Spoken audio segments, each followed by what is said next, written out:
तो अब हम लोग लूसेंट पढ़ेंगे। लूसेंट में जो हम लोग पढ़ रहे थे कौन सा सब्जेक्ट, केमिस्ट्री पढ़ रहे थे। केमिस्ट्री में अब अगला जो चैप्टर है मेरा 8वां अध्याय जो है वो है विलियन सॉल्यूशन के बारे में हम लोग पढ़ेंगे। इसमें ज़्यादा इंपॉर्टेंट, इसमें 1 से 2 क्वेश्चन पूछा जाता है, मतलब कौन सा विलियन समंगी है, कौन सा विषमंगी है, या कौन सा नीलमणि का उदाहरण है, कौन सा कोलाइडी विलियन का उदाहरण है, यही पूछा जाता है। फिर भी है तो पढ़ना पड़ेगा। विलियन क्या है? विलियन 2 या 2 से अधिक पदार्थों का एक समंग मिश्रण होता है जिसे किसी निश्चित ताप पर विलय और विलायक की अपेक्षिक मात्रा एक निश्चित सीमा तक निरंतर परिवर्तित हो सकती है। तो विलियन क्या है? एक समंग मिश्रण है जिसमें किसी विलायक या विलय और विलायक पदार्थों को एक निश्चित ताप पर विलय और विलायक को एक निश्चित ताप पर उसकी अपेक्षिक मात्राएं को एक निश्चित सीमा तक निरंतर परिवर्तित हो सकती है। किसी विलियन में विलय की कणों की त्रिज्या कितना होती है? 10⁻⁻7 सेंटीमीटर होती है। ये पूछा जाता है किसी विलियन में विलय की कणों की त्रिज्या कितनी होती है? 10⁻⁷ सेंटीमीटर से भी कम होती है। विलय मतलब जो जल में घुलने वाला पदार्थ को क्या कहते हैं? विलय। और जो जल में नहीं घुलता उसे अविलय कहते हैं। तो जल में जो घुलनशील पदार्थ होता है उसके कणों की त्रिज्या कितनी होती है? 10⁻⁷ सेंटीमीटर, 10⁻⁷ सेंटीमीटर होता है। तो पूछेगा विलय कणों की त्रिज्या कितनी होती है? 10⁻⁷ सेंटीमीटर होती है। अतः इन कणों को सूक्ष्मदर्शी द्वारा भी देखा नहीं जा सकता है। विलयन अस्थायी और पारदर्शक होता है। विलयन क्या होता है? अस्थायी और पारदर्शक होता है। विलयन कैसा होता है? अस्थायी भी होता है और पारदर्शक भी होता है। विलय और विलायक, विलयन में जो पदार्थ अपेक्षा अधिक मात्रा में होता है उसे विलायक कहते हैं। वैसे जल क्या है? विलायक है। तो चीनी क्या है? विलय। मतलब ये जो कम मात्रा में रहेगा वह विलय हो जाएगा, जो अधिक मात्रा में वो विलायक हो जाएगा। या ऐसे भी हम लोग बोल सकते हैं जल में घुलने वाले पदार्थ को विलय कहेंगे, और जो पदार्थ आप किसी अन्य पदार्थ को अपने में घोल लेता है उसे विलायक कहते हैं। उसे क्या कहेंगे? विलायक कहते हैं। तो जल और चीनी में चीनी क्या होता है? जल में घुलता है तो चीनी क्या हो गया? विलय हो गया। और जल क्या चीनी को अपने में घोल लेता है, तो इसलिए जल को क्या बोलेंगे? विलायक बोलेंगे। जिस विलयन का हाइड्रोइलेक्ट्रॉनिक नियतांक जितना अधिक होता है उतना अच्छा विलायक माना जाता है। तो जिस विलायक का डाइलेक्ट्रिक नियतांक जितना अधिक होगा उससे उतना अच्छा विलायक माना जाता है। जल का डाइलेक्ट्रिक नियतांक का मान अधिक होने का इसे सार्वत्रिक विलायक भी माना जाता है। मतलब अभी पूरे अधिकतर 99 केस में जल ही विलायक के रूप में जल का ही उपयोग किया जाता है। किसका उपयोग किया जाता है? जल का ही उपयोग है। इसलिए जल को क्या बोला जाता है? सार्वत्रिक विलायक के रूप में उपयोग किया जाता है और जाना भी जाता है। और क्योंकि इसका डाइलेक्ट्रिक नियतांक का मान कितना होता है? सर्वाधिक होता है। डाइलेक्ट्रिक मान का नियतांक का मान सर्वाधिक होता है। और अभी हम तुरंत पढ़ेंगे जिस विलायक का डाइलेक्ट्रिक नियतांक का मान जितना अधिक होगा वह विलायक उतना अच्छा विलायक, उतना अच्छा वह पदार्थ उतना अच्छा विलायक होगा। अब विलयन के प्रकार ठोस ये पूछा जाता है किस प्रकार का विलयन का उदाहरण है। जैसे ठोस में ठोस का विलयन पूछेगा तो पीतल होगा और शीशा। पीतल किसके मिश्रण से बना होता है? तांबा और जस्ता के दोनों ठोस है। तांबा और जस्ता दोनों ठोस है तो पीतल किसका ठोस में ठोस का मिश्रण है। कांसा किसका मिश्रण होता है? ये कहते हैं कांसा कहते हैं। टीन और शीशा, टीन और लेड का, हाँ शीशा टीन और जस्ता का मिश्रण होता है। टीन और जस्ता, शीशा टीन और पारा लेड वही तो बोले। टीन और ठोस में द्रव का मिश्रण पूछ रहा है। यही मतलब उदाहरण। ठोस में है द्रव का विलयन। ठोस एक पदार्थ एक अवयव ठोस होना चाहिए, दूसरा अवयव द्रव होना चाहिए। जैसे थैलियम में पारा का विलयन। पारा क्या है? द्रव है। थैलियम क्या है? ठोस है। तो पारा और थैलियम का विलयन क्या है? ठोस में द्रव के विलयन का उदाहरण है। ठोस में द्रव के विलयन का उदाहरण है। अब ठोस में गैस का विलयन। ठोस में गैस मतलब एक अवयव ठोस होना चाहिए और दूसरा अवयव गैस होना चाहिए। जैसे कपूर में वायु क्या है? गैस है। कपूर क्या है? ठोस है। कपूर क्या होता है? वायु में मिल जाता है। तो ठोस में वायु का विलयन हो गया। तो कपूर और वायु किसका मिश्रण है? ठोस में गैस का विलयन का उदाहरण है। ठोस में गैस का। और ठोस में द्रव पारा और थैलियम का उदाहरण। पारा और थैलियम का कोई अन्य भी उदाहरण रह सकता है। और ठोस में ठोस तांबा और जस्ता ठोस में ठोस का विलयन है। ठोस द्रव में ठोस का विलयन। द्रव में ठोस का विलयन देखो जिसमें में का मात्रा होता है ना, द्रव में द्रव का मात्रा अधिक होगा और ठोस का मात्रा कम होगा। ठोस में गैस का, ठोस में मतलब ठोस का मात्रा अधिक होगा, गैस का मात्रा कम होगा। तो इस प्रकार का उदाहरण लिया जाता है। तो द्रव में ठोस का विलयन। द्रव क्या है? पारा और शीशा क्या है? ठोस हुआ। तो पारा और लेड का विलयन, पारा और लेड का विलयन क्या है? एकमात्र ऐसा धातु है जो कि पारा द्रव अवस्था में पाया जाता है। द्रव में ठोस का, पारा में लेड का विलयन, पारा में लेड का, देखो यही लेड का पारा में विलयन, लेड का पारा में विलयन पूछ देता। देखो ठोस में द्रव का विलयन, थैलियम में पारा, थैलियम में पारा मतलब ठोस में यदि कोई द्रव मिला हुआ है तब ठोस में द्रव का विलयन हो जाएगा, और द्रव में यदि कोई ठोस मिला हुआ है तब द्रव में ठोस का विलयन, जैसे पारा में लेड का विलयन, पारा में लेड का विलयन। में सब पर थोड़ा ज़्यादा ध्यान देना है द्रव, क्योंकि यहाँ भी ठोस में द्रव का है और द्रव में ठोस का है, लेकिन थोड़ा सा उल्टा है। तो जो पहले होगा वो वर्ड पहले होना चाहिए, द्रव है तो द्रव पहले होना चाहिए, बाद में ठोस होना चाहिए। तो द्रव में ठोस का पारा और लेड का विलयन। द्रव में द्रव का विलयन है, जल में एल्कोहल का विलयन, जल में एल्कोहल का विलयन, जल में एल्कोहल का, द्रव में द्रव का विलयन है। द्रव में गैस का विलयन, जल में कार्बन डाइऑक्साइड का विलयन, जल में हाइड्रोजन का विलयन या ऑक्सीजन का विलयन, सब क्या है? जल में गैस का विलयन है, जल में गैस का विलयन है। गैस में ठोस का विलयन, गैस में ठोस का विलयन, धुआं वायु में आयोडीन का, धुआं वायु में आयोडीन का विलयन, धुआं वायु में क्या होता है? आयोडीन का विलयन। जो गैस में ठोस का, आयोडीन क्या है? ठोस है। यह गैस में ठोस का विलयन का उदाहरण है धुआं वायु में आयोडीन का विलयन। न धुआं में आयोडीन का मिलना और वायु में आयोडीन का मिलना। गैस में द्रव ठोस का विलयन का उदाहरण है, गैस में द्रव का विलयन, गैस में द्रव का विलयन, कोहरा बादल अमोनिया, ये इंपॉर्टेंट ज़्यादा है। गैस में द्रव का विलयन का उदाहरण कौन है? कोहरा बादल अमोनिया गैस का जल विलयन। गैस में द्रव का विलयन, गैस में द्रव का विलयन, कोहरा बादल अमोनिया गैस का जल विलयन। गैस में गैस का विलयन, वायु और गैसों का विलयन। गैस में गैस वायु ही है, वायु भी कई गैसों का मिश्रण है, गैसों का मिश्रण, वायु को मिश्रण कहा जाता है, गैसों का मिश्रण कहा जाता है। तो इसका उदाहरण हो गया। तो अब विलायक का उपयोग हम लोग क्या करते हैं? औषधि के निर्माण करते हैं, निर्जल धुलाई के रूप में करते हैं, इत्र के निर्माण में करते हैं, अनेक प्रकार के पेय और खाद्य पदार्थों के निर्माण में इसका उपयोग करते हैं। विलायक, विलायक मतलब जो पदार्थ अपने किसी अन्य पदार्थ को घोलता है, तो मतलब जैसे जल बात, तो ऐसे सब पदार्थों का जो विलायक पदार्थ होगा, जो विलायक पदार्थ होगा उसका निर्माण हम औषधि के निर्माण में करते हैं। निर्जल धुलाई, धुलाई सब कपड़ा सब धोने में भी जल का करते हैं। इत्र के निर्माण में भी किया जाता है, इत्र में भी क्या होता है? पानी की मात्रा होता है, इत्र के निर्माण भी करते हैं। अनेक प्रकार के पेय या खाद्य पदार्थों को बनाने में भी जिस जल से विलायक का उपयोग किया जाता है। संतृप्त विलयन, किसी निश्चित ताप पर बना एक ऐसा विलयन जिसमें विलय पदार्थ की अधिकतम मात्रा घुली हुई संतृप्त विलयन कहलाता है। और संतृप्त विलयन का दूसरा हम समांगी विलयन भी कह सकते हैं, मतलब जिसमें घुले हुए कण का जो मात्रा गुण हो एक समान होता है पूरे विलयन में, वैसे विलयन को क्या कहते हैं? संतृप्त विलयन बोला जाता है। उस विलयन को कहा जाता है कि जब उसमें क्या होता है, जैसे कोई पदार्थ उसमें घोल रहे हैं, जैसे चीनी को पानी में घोल रहे हैं, घुल गया और उसका ताप और अधिक बढ़ाने पर उसमें और घोला जा सकता है, जितना तक उसमें घुल सकता है उस विलयन को हम क्या कहते हैं? संतृप्त विलयन कहते हैं। संतृप्त विलयन कहते हैं। कि उसके बाद हम उसमें अब अधिक चीनी देंगे तो नहीं घुलेगा, उसी को संतृप्त विलयन कहते हैं। जैसे कोई व्यक्ति खाना खा रहा है, वो लिमिट कितना खाए, जितना लिमिट खा सकता है, उसके बाद अगर नहीं खा सकता है उसको क्या कहेंगे? संतृप्त कहेंगे, संतृप्त। उससे अधिक खाएगा तो संतृप्त हो जाएगा, उस एक लिमिट से अधिक नहीं खा सकता है उसको संतृप्त बोला जाता है। तो संतृप्त विलयन किसे कहते हैं? किसी विलयन को जब एक निश्चित ताप पर बना एक निश्चित ताप पर बना एक ऐसा विलयन जिसमें विलय पदार्थों को, विलय पदार्थ मतलब घुलनशील पदार्थों की और अधिक मात्रा को उस ताप पर घुलाई जा सकती है, घुलाई जा पदार्थ की मात्रा घुली हुई हो, उसे संतृप्त विलयन कहते हैं। उससे ज़्यादा घुल ही नहीं सकता है और उससे अधिक नहीं घुला हुआ, मतलब एक निश्चित ताप पर बना एक ऐसा विलयन जिसमें विलय पदार्थों की अधिकतम मात्रा घुली हुई है, अधिकतम मात्रा घुली हुई हो, ऐसे विलयन को हम संतृप्त विलयन कहते हैं। और संतृप्त विलयन किसी निश्चित ताप पर बना एक ऐसा विलयन जिसमें विलय पदार्थों की और अधिक मात्रा को उस ताप पर घुलाई जा सकती है, उसे असंतृप्त विलयन कहते हैं। मतलब हम मेरा खाने का लिमिट है 4 रोटी, तो हम क्या करेंगे 5 रोटी जैसे खा लेंगे तो क्या होगा? और संतृप्त हो जाएगा, पचेगा नहीं, उल्टी कर देंगे, उसी तरह से। तो संतृप्त मोटा मोटी हम लोग ऐसे आते हैं, संतृप्त और संतृप्त विलयन कहते हैं जिसमें एक विलय पदार्थों की अधिकतम मात्रा घुली हुई है, आगे नहीं घुलाई जा सकती है, उसे संतृप्त विलयन कहेंगे।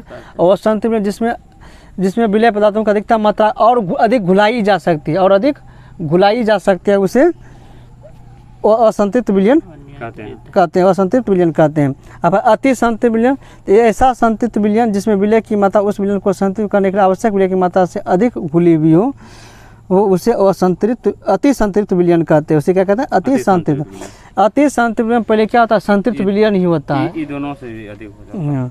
क्या होता है? अति संतृप्त विलयन पहले क्या होता है? संतृप्त विलयन यानी संतृप्त विलयन ही होता है। इसमें क्या होता है? विलय की मात्रा उस विलयन की संतृप्त करने के लिए और आवश्यकता से अधिक घुलाया जाता है। आवश्यकता से अधिक घुलाया जाता है, उसे अति संतृप्त विलयन कहेंगे। राक्षसी भोजन।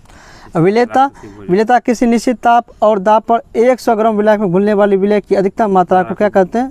मात्रा को उस विलय पदार्थ की उस विलायक में विलेयता कहते हैं। एक निश्चित ताप एवं दाब पर निश्चित ताप एवं दाब पर 100 ग्राम विलायक में 100 ग्राम विलायक में घुलने वाले विलय की अधिकतम मात्रा को ही विलेयता कहते हैं। उस विलय के पदार्थ की उस विलायक में विलेयता कहलाता है।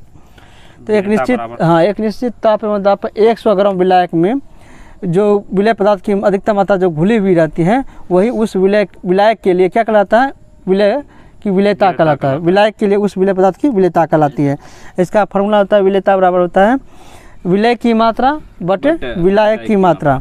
विलेयता बराबर क्या होता है? विलय की मात्रा बटे विलायक की मात्रा गुणा 100। प्रतिशत बढ़ने के लिए 100 से गुणा कर देंगे। तो विलेयता बराबर फॉर्मूला क्या होता है?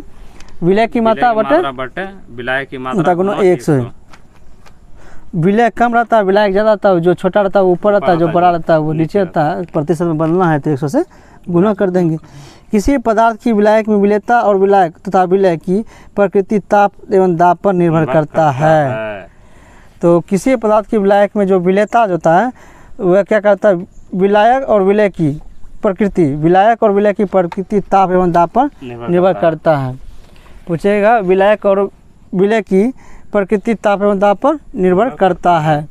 विलेयता पर ताप का प्रभाव समतल ठोस पदार्थों को विलेयता पर ताप बढ़ने से बढ़ता है। यदि किसी ठोस पदार्थ को हम गर्म करते हैं तो उसकी विलेयता क्या होगी? बढ़ेगी। यदि किसी ठोस पदार्थ को गर्म किया जाता है तो उसकी विलेयता क्या होती है? घटती है कि बढ़ती है? बढ़ जाती है। कुछ ठोस पदार्थों की विलेयता ताप बढ़ने से घटती भी, जैसे sodium sulphate, calcium hydroxide, calcium nitrate, ये सब ऐसे पदार्थ हैं, ऐसे ठोस पदार्थ जिसको गर्म करने पर इसकी विलेयता क्या होगी? घटेगी। किसी द्रव में गैस की विलेयता ताप बढ़ने से घटती है। द्रव में गैस की विलेयता को ताप बढ़ने पर क्या होता है? घटता है। क्या होता है? घटता है। गैस उड़ जाएगा तो विलेयता होगा कहाँ? ताप बढ़ेगा तो गैस से उड़ जाएगा तो विलय होगा नहीं। तो याद रखना, तो विलेयता पर ताप का क्या प्रभाव होता है? तो ठोस पदार्थों को गर्म करने पर उसकी विलेयता बढ़ता है। ठोस पदार्थों का ताप बढ़ने पर उसकी विलेयता बढ़ती है। लेकिन अपवाद में है कुछ पदार्थ, कैल्शियम हाइड्रोक्साइड भी है, है, सोडियम सल्फेट है, कैल्शियम नाइट्रेट है। इन ऐसे सब पदार्थ क्या होते हैं? इसकी विलेयता ताप बढ़ने पर क्या होती है? घटती है। लेकिन द्रव में यदि कोई गैस घुला, द्रव में कोई गैस की विलेयता ताप बढ़ने पर क्या होता है? घटती है।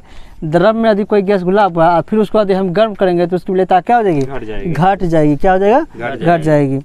अब विलेयता पर दाब का प्रभाव। दाब बढ़ने पर द्रव में गैस की विलेयता बढ़ती है, लेकिन द्रव में गैस की विलेयता ताप बढ़ने पर क्या थी? घटती थी। हम सिलेंडर में क्या करते हैं? सिलेंडर कितना बड़ा छोटा रहता है, उसमें क्या करते हैं? गैस मतलब प्रेशर के द्वारा हम भरा जाता है। तो द्रव में गैस की विलेयता ताप बढ़ने पर घटती है, लेकिन दाब बढ़ने पर बढ़ती है। दाब बढ़ने पर बढ़ती है। विलयन का सांद्रण, फ्यूजन वाला क्वेश्चन। हाँ, तो ये इंपॉर्टेंट टॉपिक था सॉल्यूशन से रिलेटेड, जिसको हम याद रखेंगे। ठोस पदार्थों की विलेयता गर्म करने पर बढ़ती है। ठोस पदार्थों में विलेयता क्या ताप बढ़ने पर बढ़ती है।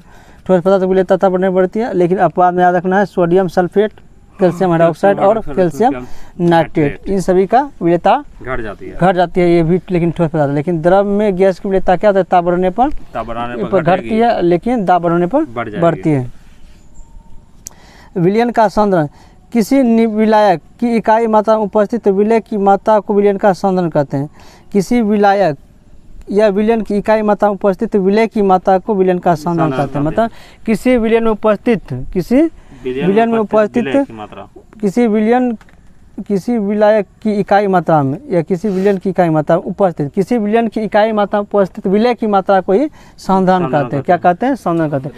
किसी विलयन या विलायक की इकाई मात्रा में की इकाई मात्रा में उपस्थित विलय की मात्रा को ही विलयन का सांद्रण कहते हैं। क्या कहते हैं? सांद्रण कहते हैं। जिस विलयन में विलय की पर्याप्त मात्रा घुली होती है उसे सांद्र विलयन कहते हैं। जिस विलयन में विलय की पर्याप्त मात्रा घुली हुई रहती है उसे सांद्र विलयन कहते हैं। जैसे हम शरबत पीते हैं तो उसमें अधिक चीनी अगर दे देंगे तो पीने में क्या होगा? अच्छा नहीं लगेगा, और एक लिमिट तक देंगे तो उसे ही शांत विलयन कहते हैं, जो पीने में अच्छा लगे। जिसमें विलय की कम मात्रा घुली रहती है उसे तनु विलयन कहते हैं। तो शांत और तनु में क्या होता है, जिसमें विलय की मात्रा पर्याप्त मात्रा घुली रहती है, मतलब अधिकतम मात्रा घुली रहती है, उसे शांत विलयन कहते हैं, और जिसमें कम मात्रा घुली रहती है उसे तनु विलयन कहते हैं। तो तनु विलयन में विलय की कम मात्रा घुला हुआ रहता है, और शांत विलयन में पर्याप्त मात्रा घुला हुआ रहता है, अधिक मात्रा घुला हुआ रहता है। सभी तनु विलयन असंतृप्त विलयन का उदाहरण होता है। सभी तनु विलयन असंतृप्त विलयन का जो होता है, जो विलयन जितना अधिक तनु होगा वह उतना ही अधिक असंतृप्त होगा। तो जो विलयन जितना अधिक तनु होगा वह विलयन उतना अधिक असंतृप्त होगा। तेल असंतृप्त विलयन का उदाहरण है। तेल, घी, ये सब क्या है, असंतृप्त विलयन का उदाहरण है। कैसा विलयन का उदाहरण, असंतृप्त विलयन का उदाहरण है। और तनु विलयन का अभी बतबे कि जिसमें विलय की मात्रा क्या होता है, कम घुला हुआ रहता है। क्या रहता है, कम घुला हुआ रहता है। जो कम घुला हुआ रहेगा तो तनु विलयन का है। तनु विलयन जितना अधिक तनु विलयन होगा उतना अधिक असंतृप्त विलयन होगा। परिक्षेपण, जब किसी पदार्थ के कण दूसरे पदार्थ कणों के इर्द गिर्द छितरा दिए जाते हैं तो यह क्रिया परिक्षेपण कहलाता है। पहले पदार्थों को परिक्षेपित पदार्थ और दूसरे पदार्थ को परिक्षेपण माध्यम कहा जाता है। जब किसी पदार्थ के कण को दूसरे पदार्थ के कणों के इर्द गिर्द क्या करता है, उसको छितरा दिया जाता है, मतलब अलग अलग कर दिया जाता है, फिर छितरा दिया जाता है। तो ये क्रिया क्या कहलाता है, परिक्षेपण कहलाता है। और पहला पदार्थ जो होता है वह क्या कहलाता है, परिक्षेप। पहला पदार्थ जो होता है पहला पदार्थ को परिक्षेपित पदार्थ कहते हैं, और दूसरे पदार्थ को परिक्षेपण माध्यम कहलाता है। दूसरे को परिक्षेपण माध्यम कहलाता है। तो परिक्षेपण क्या है, जब किसी पदार्थ को दूसरे पदार्थ को इर्द गिर्द छितरा दिया जाता है, यह प्रक्रिया परिक्षेपण कहलाता है। और पहला पदार्थ क्या कहलाता है, परिक्षेपित पदार्थ कहलाता है, और दूसरा पदार्थ परिक्षेपण माध्यम कहलाता है। परिक्षेपण के फलस्वरूप दो प्रकार के पदार्थ बनते हैं, एक विसंबंगी पदार्थ और जिसका उदाहरण है निलंबन और क्लोराइड है। एक है समंगी पदार्थ जो वास्तविक विलयन था। तो वास्तविक विलयन किसका उदाहरण है, समंगी पदार्थों का उदाहरण है, समंगी विलयन का उदाहरण था। जो वास्तविक विलयन होता है वह समंगी विलयन, ये क्वेश्चन पूछा था, जो वास्तविक विलयन होता है वह समंगी विलयन का उदाहरण। और निलंबन और क्लोराइड क्या है, विसंबंगी विलयन का उदाहरण है, विसंबंगी विलयन का उदाहरण है।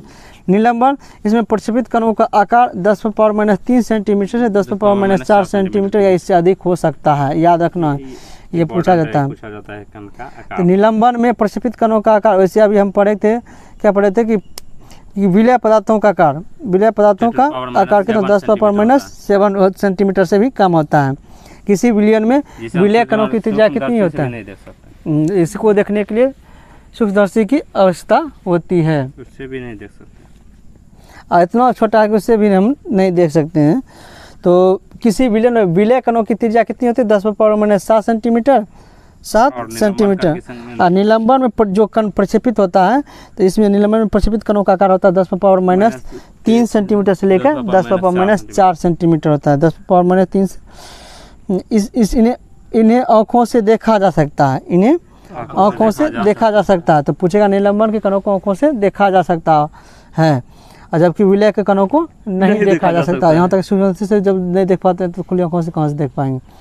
इसको छन्ना पथ के द्वारा आर पार से कहते हैं, इसके कण छन्ना पथ के आर पार नहीं आ जा सकता है, ये अस्थायी होते। इसके कणों को जब आर पार नहीं जा सकते, मतलब बड़ा कण हुआ, बड़ा कण इसको खुली आँखों से हम देख सकते हैं। जैसे चाय में चाय पत्ती जो मिलाते हैं, क्या होता है, चाय पत्ती जब छानते हैं तो चाय पत्ती अलग हो जाता है।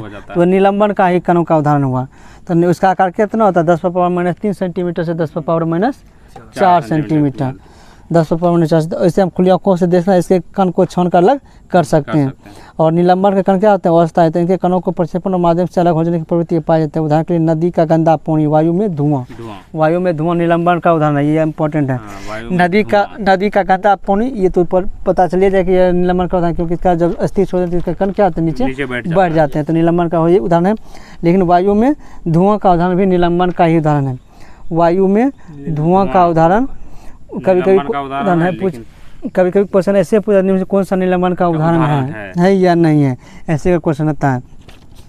तो उदाहरण के रूप में याद रखना, नदी का गंदा पानी, वायु में धुआं, ये सब निलंबन के उदाहरण है।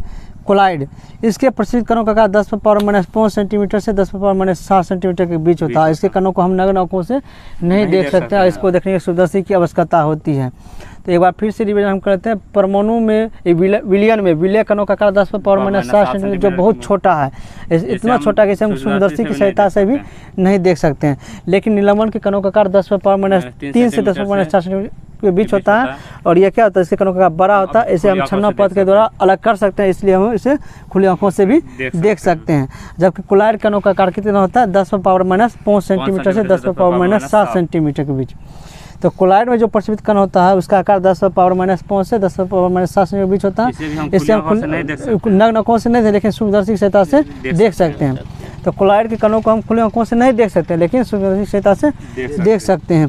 जिसका उदाहरण है दूध, कोलॉइडल विलयन का उदाहरण। दूध कैसा विलयन है, कोलॉइडल विलयन का उदाहरण। गोंद कोलॉइडल विलयन का उदाहरण है। रक्त, स्याही, ये सब कोलॉइडल विलयन का उदाहरण है। तो उदाहरण ज़्यादा इम्पोर्टेंट है। तो दूध, गोंद, रक्त और क्या है, स्याही, जेली, जो जेली से होता है, जो उसको सोर्स जो हमसे बोलते हैं, ये सब किसका उदाहरण है, कोलॉइड विलयन का ही उदाहरण है।